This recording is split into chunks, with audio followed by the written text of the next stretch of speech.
हाल ही में चीन की ओर से तिब्बत में यारलुंग सांगपो नदी पर मेगा डैम बनाने की खबर आई थी।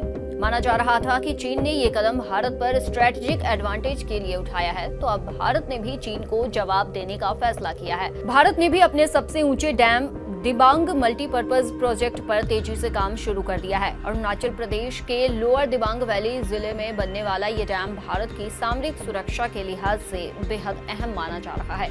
दरअसल सरकारी कंपनी एनएचपीसी लिमिटेड ने अब 17,069 करोड़ रुपए का ग्लोबल टेंडर जारी किया है, जिसके तहत मुख्य डैम का निर्माण होगा। ये डैम चीन से अचानक छोड़े जाने वाले पानी के खतरे को कम करेगा और बाढ़ से सुरक्षा देगा।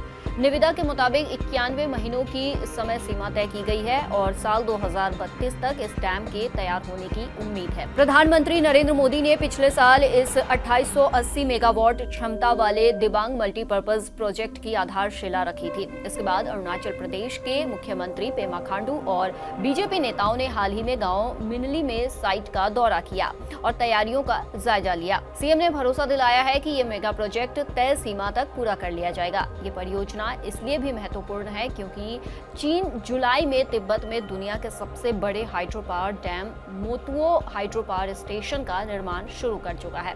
भारत ने चीन से चिंता जताते हुए कहा था कि ऐसे प्रोजेक्ट डाउनस्ट्रीम देशों यानी नीचे के बहाव वाले इलाकों पर असर डाल सकते हैं, इसलिए पारदर्शिता और बातचीत जरूरी है। मुख्यमंत्री पेमा खांडू पहले ही चेतावनी दे चुके हैं कि अगर चीन का डैम पूरा हो गया तो सियांग और ब्रह्मपुत्र नदियां काफी हद तक सूख सकती है।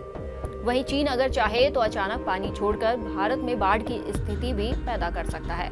दिबांग मल्टीपर्पज प्रोजेक्ट को लेकर एनएचपीसी के दस्तावेज में साफ कहा गया है कि इसके दो मुख्य उद्देश्य होंगे: बिजली उत्पादन और बाढ़ नियंत्रण।